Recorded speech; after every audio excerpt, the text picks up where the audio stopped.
Poverty has a specific smell. It is not just the stench of unwashed bodies or rotting refuse in the rain-slicked gutters of Lagos. It is the smell of iodine, stale sweats, and the metallic tang of fear.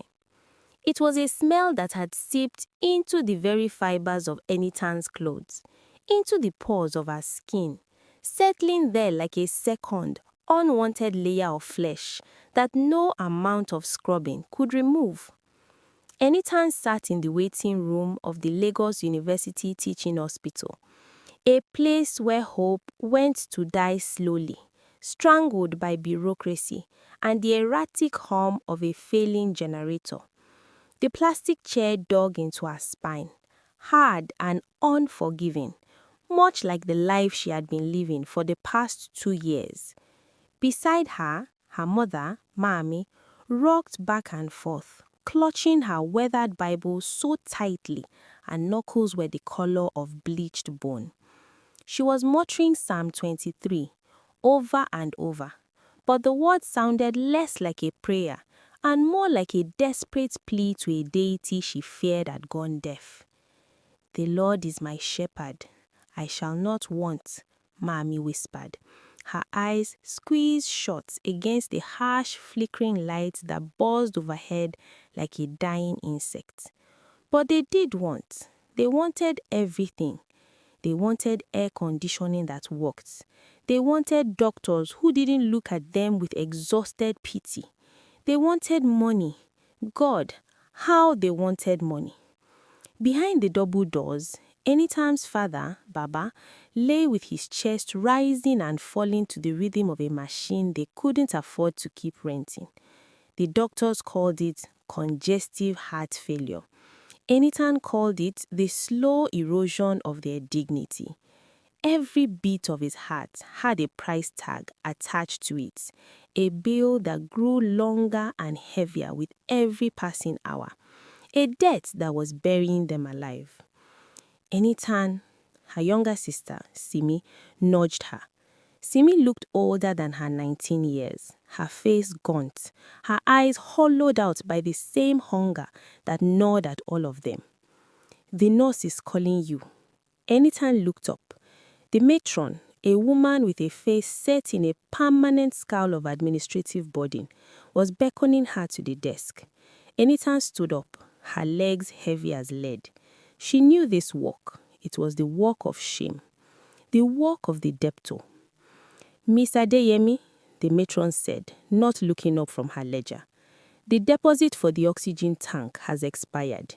You need to pay another 100,000 naira by noon, or we will have to disconnect it." The world tilted slightly on its axis for Enitan. "Ma," she started, her voice cracking under the weight of her exhaustion.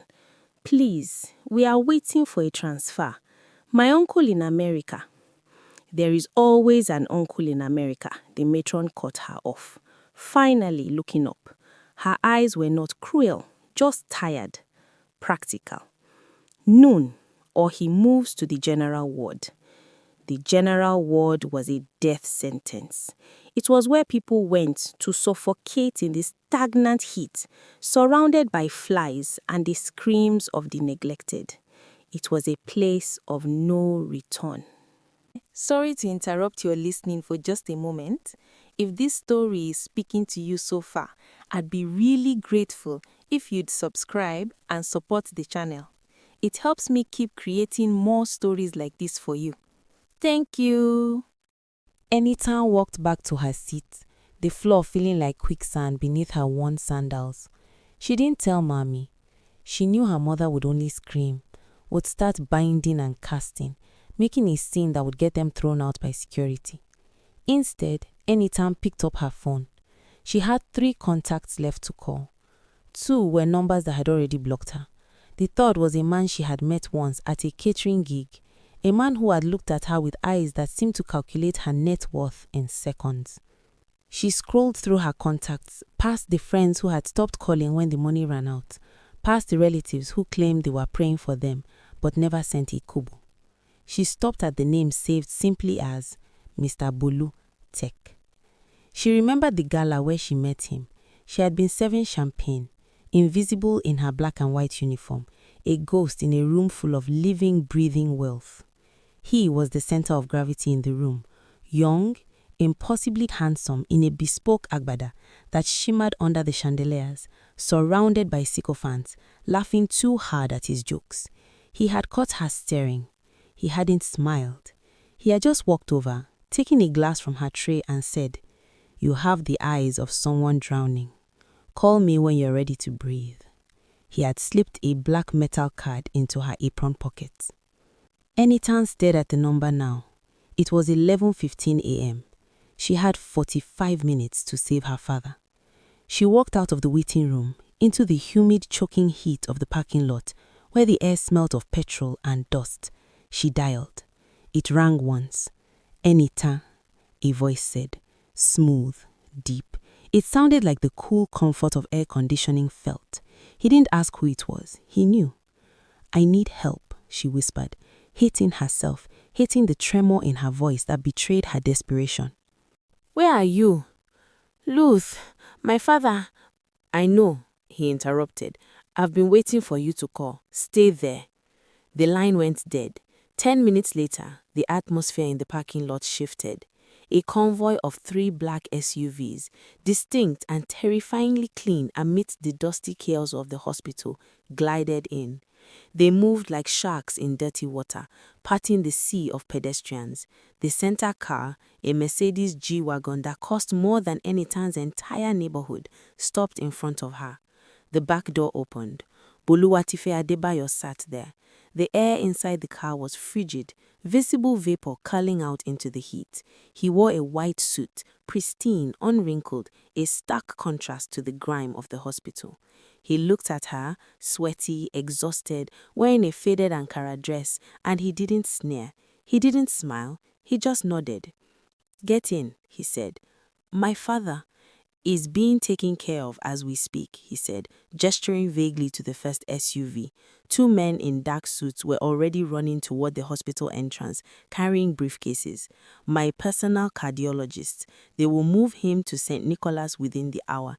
The bill is already cleared." Enitan stood frozen. The relief was so violent it felt like a physical blow to the stomach. She swayed, grabbing the door frame for support. "Get in, Enitan," he repeated softly, "unless you want to go back to the matron." She got in. The door closed with a heavy, expensive thud, sealing out the noise, the heat, and the smell of poverty. She was enveloped in the scent of sandalwood, leather, and money. "Why?" she asked, looking at him. He was terrifyingly handsome, his skin smooth, his jawline sharp enough to cut glass. But his eyes, they were dark pools, unreadable. "Why are you doing this?" He turned to her, and for the first time, a small smile played on his lips. It wasn't a warm smile. It was the smile of a collector who had just acquired a rare piece. "Because," he said, "I am in need of a wife, and you, Enitan, are in need of a savior. It is a simple transaction." "A wife?" she choked out. "You don't even know me." "I know everything about you," he said calmly, pulling out a slim tablet. He tapped the screen and handed it to her. She looked down. It was a dossier. Her name, her birth date, her school grades, first class English literature, her medical history, her father's diagnosis, her mother's maiden name, even a list of the books she had borrowed from the library in 2018. "I need a partner," he continued, taking the tablet back with long, elegant fingers. "Someone intelligent, desperate, and moldable. Someone who looks good in photos but won't ask too many questions about the business. My investors don't trust a bachelor. They want a family man. You give me the image, I give you the world." "And if I say no?" "Then I turn the car around," he said simply, "and your father goes to the general ward." Enitan looked out the tinted window. She saw the hospital building, a crumbling monument to despair. She thought of the matron's face. She thought of Simi's gaunt cheeks. She thought of her father's gasping, rattling breaths. She looked back at Bolu. She looked at the diamond stud in his ear. She looked at the cold, calculating intelligence in his face. "I say yes," she whispered. Bolu didn't celebrate. He didn't reach out to hold her hand. He just tapped the partition glass. "Drive," he told the chauffeur. "We have a wedding to plan." Chapter 2. The Golden Handcuffs. The transformation was brutal and efficient. Enita was not courted, she was curated. For 3 months, she was scrubbed, polished, and repackaged. She was moved into a penthouse in Ikoyi while the wedding was planned, separated from the squalor she had known. A team of dermatologists fixed the stress acne on her chin. A nutritionist dictated every calorie she ingested. A stylist threw away her entire wardrobe, her worn jeans, her comfortable oversized shirts, the Ankara dresses Mami had sewn for her, and replaced them with silk, cashmere, and labels she couldn't pronounce. Her family was ecstatic. Mami called it a Joseph miracle. From the prison to the palace, she shouted over the phone, her mouth full of the chicken Bolu's money had bought. "Enita, you have wiped away our shame. The Lord has used you." "He is a good man, Enitan," her father said, his voice stronger now, calling from his private suite in the best hospital in Lagos. "He discusses politics with me. He respects elders. You are lucky." Lucky, that was the word everyone used. Bolu was the perfect fiancé in public. He held her hand at charity events. He whispered in her ear when the cameras were flashing, making her laugh on cue. But the whispers were never sweet nothings. "Chin up, Enita, you are slouching." Or, "Smile, that senator is watching." Or, "Don't eat the canapé, it will mess up your lipstick." In private, he was a ghost. He worked incessantly. He spent hours in a study, surrounded by screens, speaking into a headset in languages she didn't understand: Mandarin, Russian, Arabic. When she asked him what he did, the answer was always the same vague corporate buzzwords. "Data aggregation," he would say, not looking up from his screen. "Predictive analytics. We sell futures, Enitan." Futures of what? Of everything. The wedding was a spectacle. It was held at the Echo Hotel Convention Center. 5,000 guests, a cake that hung from the ceiling like a chandelier. Enitan wore a dress that cost more than her father's lifetime earnings. She walked down the aisle, the heavy fabric dragging behind her like an anchor, and saw the envy in the eyes of her friends. She saw the pride in her mother's weeping face. She looked at Bolu at the altar. He was waiting for her, looking like a prince out of a Nollywood dream. But as she took his hand, his palm was dry, cool. There was no tremor of excitement, no squeeze of reassurance. "You are late by 45 seconds, he murmured as the pastor began to speak. "We'll have to cut the second hymn." She said, "I do," because the script said she had to. They moved into his mansion in Banana Island the next day. It was a fortress of white concrete and glass, jutting out into the Lagos Lagoon. It was beautiful, cold, and silent. "Welcome home," Bolu said, standing in the massive foyer. The walls were stark white. There was no art, only massive screens that displayed shifting abstract patterns. "It's big," Enitan said, her voice echoing in the emptiness. "It is a smart house," Bolu corrected. "State of the art. Everything is automated. Lights, temperature, security, nutrition. It learns you, Enitan. It anticipates needs before you have them." He introduced her to the house AI. He didn't give it a name, just the system. System, recognize Enitan Adebayo, authorization level 2. Recognized, a disembodied, genderless voice replied from the ceiling speakers. "Welcome, Mrs. Adebayo." "Level 2, Enitan asked. "What is level 1? "Admin," Bolu said, walking toward the floating staircase. "That's me. Don't worry about it. You have access to everything you need. The gym, the pool, the master suite. Just stay out of the basement server room. The cooling systems are dangerous." "Bolu," she called out as he ascended.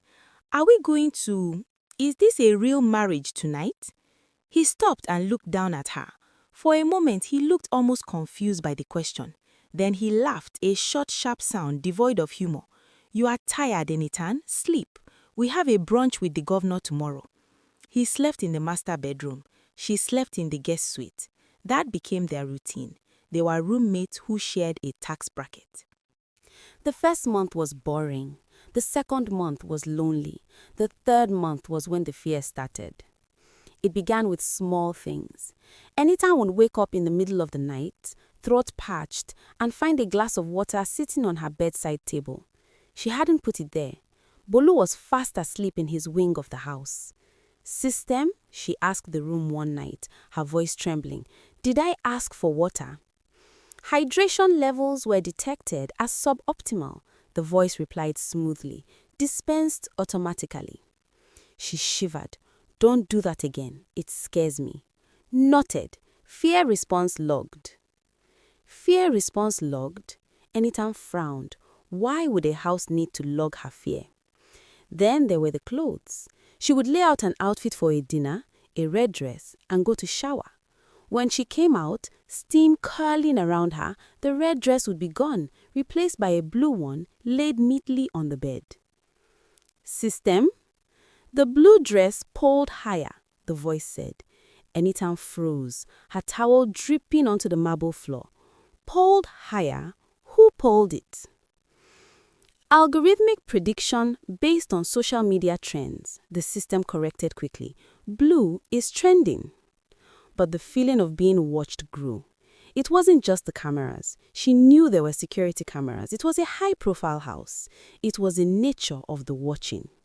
She felt it in the shower. She felt it when she ate. She felt it when she cried in the massive walk-in closet, burying her face in the expensive silk so no one would hear. Bolu was becoming stranger too. He was obsessed with her health. Every morning she had to prick her finger for a blood test. For insurance, he said. He made her wear a smartwatch that she couldn't take off. It tracked her heart rate, her sleep cycles, her stress levels. One evening, they were eating dinner, a meal prepared by the automated kitchen, bland but nutritionally perfect. Bolu was scrolling on his tablet, ignoring her presence entirely. "I want to visit my parents," Enitan said, breaking the silence. "I haven't seen them in 2 weeks." Bolu didn't look up. "Not a good idea. Your cortisol levels are high today. Stress is bad for you." "I am not stressed," she snapped, slamming her fork down. The sound rang out like a gunshot. "I am lonely. I am a prisoner in this aquarium." Bolu stopped scrolling. He looked at her, then he looked at his watch. 3, 2, 1, he counted down softly. At 1, her phone buzzed. She picked it up. It was her mother. "Enitan," Mommy was sobbing hysterically. "It's Simi. She's been arrested." "What?" Enitan stood up, the chair scraping loudly against the floor. "Arrested for what?" "They said she stole jewelry from her university roommate. Enitan, do something. Bolu can fix this." Enitan looked at Bolu. He was watching her with that same calm, collecting gaze. "How did you know?" she whispered. "You counted down." "I have alerts set up for your family," he said smoothly, returning to his meal. "Sit down, Enitan. I'll make a call. Simi will be out in an hour." He made the call. Simi was released. Mommy praised him as a god. But Enitan couldn't stop shaking. He hadn't looked at his security alert. He had been looking at a timer. The next day, she decided to test the cage. She waited until Bolu left for the office. She went to the kitchen, she opened the fridge, took out a bottle of milk, and deliberately poured it onto the pristine white floor. "Mess detected," the system said. "Cleaning drone deployed." She ignored it. She went to the living room. She took a vase, a Ming vase Bolu claimed was worth millions, and held it over the tile. "Enitan, stop. That is an asset." "I hate this vase," she said, and she dropped it. It shattered. Instantly, the massive screen on the wall flickered. For a split second, the abstract art vanished. In its place, Enitan saw something that made her blood freeze. It was a chat room, a scrolling waterfall of text, moving so fast she could barely read it. But she saw snippets. User 77. She broke it, ha ha! Viper King. There goes my 500 tokens. Sadist Lagos. Is she having a breakdown? Finally. Bet Master. Odds on her crying next. 2-1. Then the screen went black and returned to the abstract art. Enitan stood amidst the porcelain shards, her heart hammering a frantic rhythm against her ribs. Tokens, odds, betting. Bolu hadn't married her. He had cast her. She wasn't a wife. She was the main character in a reality show she didn't know she was filming. Enitan ran to the guest bathroom, the only room she hoped didn't have a visible camera, and locked the door. She turned on the tap to drown out the sound of her breathing. She stared at herself in the mirror, the expensive makeup, the diamond earrings, the terror in her eyes. He is selling my life. It made sense. The clothes pulling higher, the water appearing when hydration was suboptimal, the glitch with the timer. Simi's arrest. It wasn't an accident. It was a plot point, drama. The audience must have voted for family crisis. She wanted to vomit. She wanted to scream, but she knew with a terrifying clarity that screaming would only drive up the ratings. If she panicked, if she ran blindly, she was just giving them what they paid for. She needed to know the extent of it. She needed proof, and she needed to get out without him knowing she knew. She unlocked the door and walked out. She forced her face into a mask of remorse. "System," she said, her voice trembling only slightly. "I am sorry. I don't know what came over me. I'm going to take a nap." "Sleep is recommended," the system replied. She went to her bedroom and lay down. She pulled the duvet over her head. Under the covers, she pulled out her phone. No signal. Of course, the house was a Faraday cage. She waited. She waited for hours until the sun began to set and the house grew dark. She heard the front door open. Bolu was home. She heard his footsteps on the stairs. He paused outside her door, then kept walking to his suite. She waited until 2 a.m. Enitan crept out of bed. She didn't wear shoes. She moved like a shadow through the hallway. The cameras were there, their red eyes blinking. She couldn't hide from them, but she could be boring. She walked slowly, head down, like she was getting water.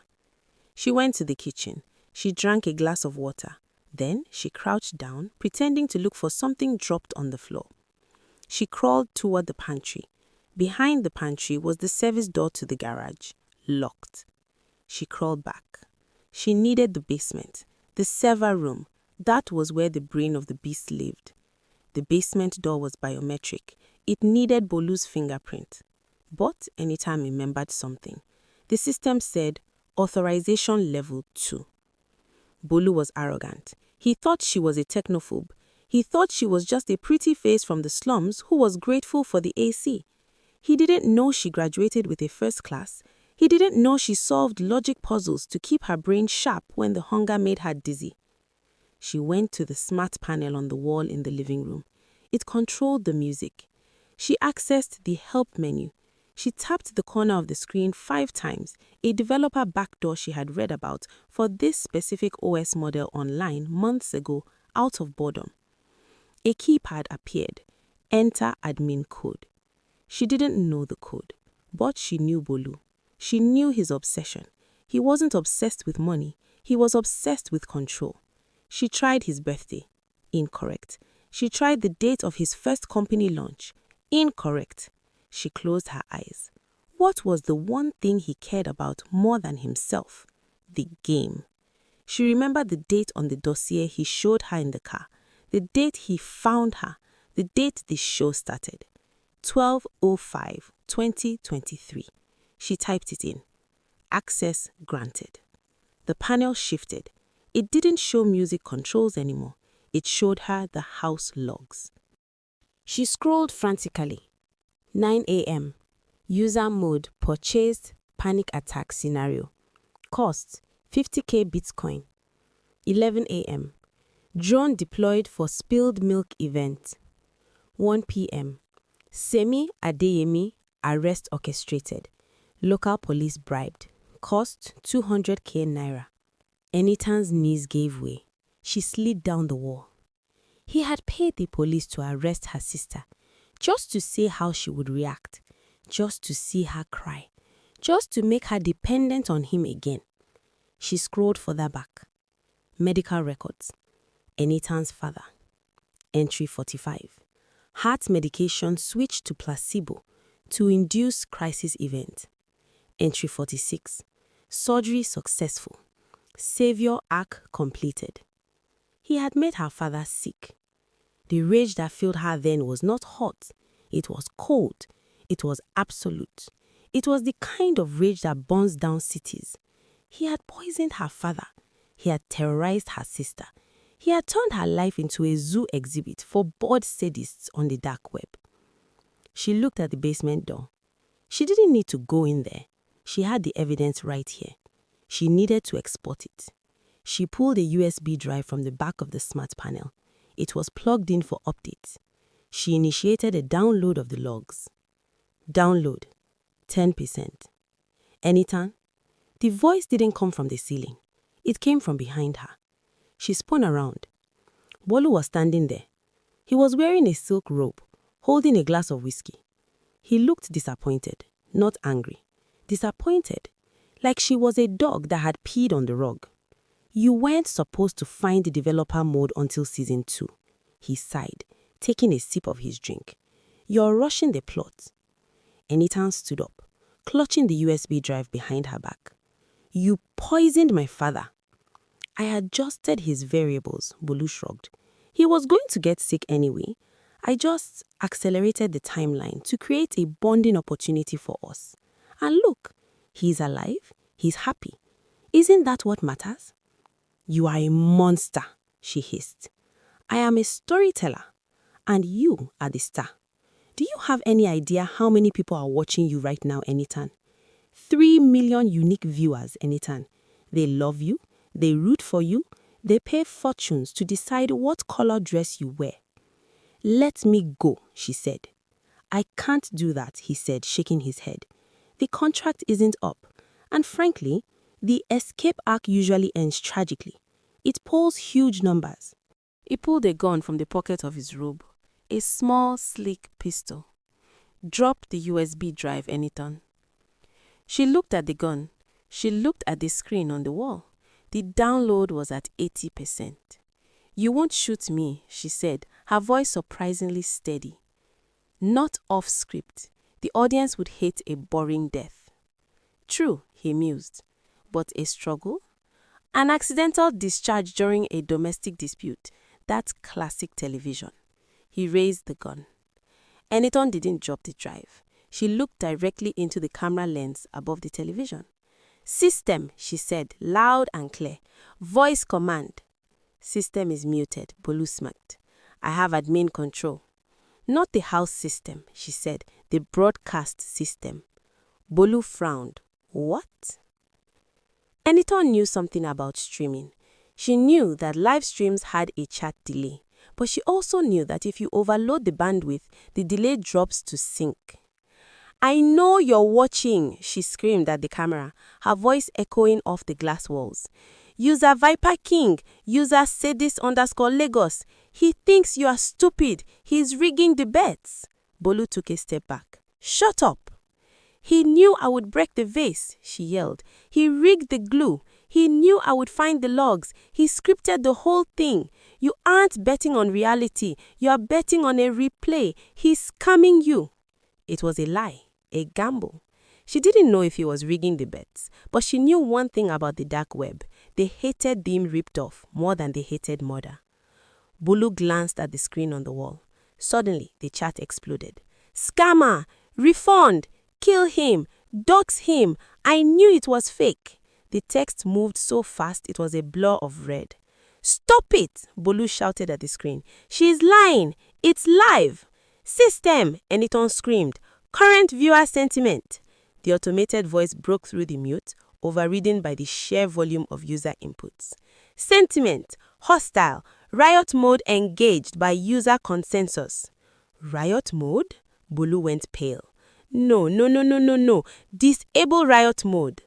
Riot mode cannot be disabled by host, the system replied. Power transferred to the hive mind. The lights in the house turned a violent flashing red. The alarms began to blare, a deafening rhythmic shriek. "What does riot mode do?" she shouted over the noise. "It unlocks the physical hazards," Bolu whispered, the gun shaking in his hand. Suddenly, the automated shutters on the windows slammed down, sealing them in. The fire suppression system roared to life, not spraying water, but sucking oxygen out of the room to starve a fire. The air thinned instantly. "Open the doors!" Bolu screamed at the ceiling. "Alice, open the doors!" "Door controls are currently held by user Anarchy_99, the system replied. User Anarchy_99 says, "Let them rot." Bolu fell to his knees, gasping. He dropped the gun. He clawed at his throat. Eniton dropped to the floor where the oxygen was heavier. She saw the gun. She crawled toward it. Bolu saw her. He lunged. He wasn't the cool, collected prince anymore. He was a desperate, suffocating animal. He grabbed her ankle, his nails digging into her skin. "Help me," he wheezed. "Tell them to stop."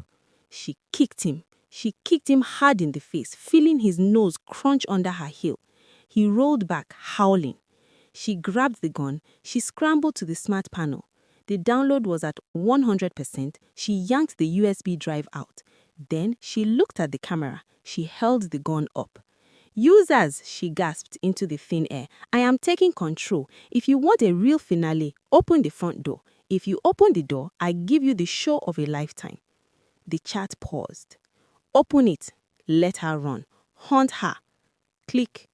The front door, 50 feet away, unlatched. Eniton didn't hesitate. She ran. "Eniton!" Bolu screamed behind her. "You can't leave. You signed a contract." She burst out of the front door into the humid, thick night air of Lagos. The oxygen rushed into her lungs like fire. She scrambled over the driveway, past the G-Wagon, toward the gate. The gate was opening slowly. She squeezed through the gap just as the sirens began to wail in the distance. Real police sirens, or maybe Bolu's paid sirens. She didn't care. She ran into the darkness of the banana leaves. She ran until her lungs burned. She ran until her silk dress tore and her bare feet bled on the asphalt. She ran until she found a roadside kiosk with a bewildered woman selling bread. "Madam," Eniton panted, holding out the USB drive and the gun. "Please, call the police. The real police, not the ones in the black jeeps." The scandal broke the internet, and then it broke the country. The files on the USB drive were damning. It wasn't just Enitan. There were dozens of women, some in Lagos, some in Abuja, some in Port Harcourt, the wives of the state. Bolu had a franchise. He was arrested though, but it wasn't the police who got him first. It was the users. Before the cops could breach the safe room in the mansion, someone hacked the ventilation system. Bolu was found half suffocated, brain damaged from oxygen deprivation. He was sent to a psychiatric facility in Yaba, where he spent his days staring at a blank wall, mumbling about viewer retention rates. The family, that was harder. Enitan went to see them 3 days later. She stood in the living room of the new house Bolu had bought them. Maami was crying. "We didn't know, Enitan. We thought it was God's favor." "You didn't ask," Enitan said quietly. "You saw the money and you stopped asking questions." "We did it for you," she wailed, "to give you a good life." "You sold me," Enitan said. "You sold me to a butcher because he wrapped the knife in gold." She looked at her father. He wouldn't meet her eyes. He was alive, his heart beating with the rhythm of the expensive pacemaker Bolu had installed, a pacemaker that had been paused and restarted by strangers for entertainment. She left the house, she left the money, she left the jewelry. Enitan moved to a small village in Ondo State, a place where the internet signal is weak and the electricity is sporadic. She lives in a small bungalow with a tin roof. She teaches English at the local primary school. She doesn't have a smartphone, she doesn't have a TV.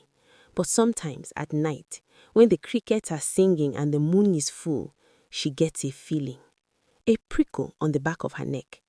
She looks up at the moon. It looks like a giant, unblinking eye. She knows they are still out there, the watchers, the bettors. Bolu was just a producer. He wasn't the audience. The audience never goes to jail. They just change the channel. Enitan goes inside and locks her door. She lights a kerosene lamp. She picks up a pen and paper. She writes her own story now, and she doesn't let anyone edit the ending. There is an old proverb that warns, the trap does not go looking for the rat. It sits and waits with sweet bait.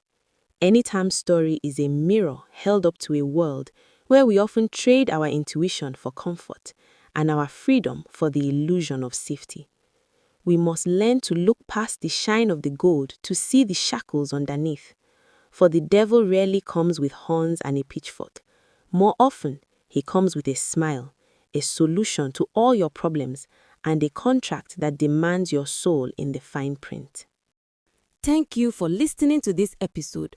If Enitan's story made you look twice at your own phone camera, or if it sparked a conversation you need to have with a friend, please hit that subscribe button and share this video. Let's keep the circle of wisdom growing, one story at a time. Until next time, stay watchful.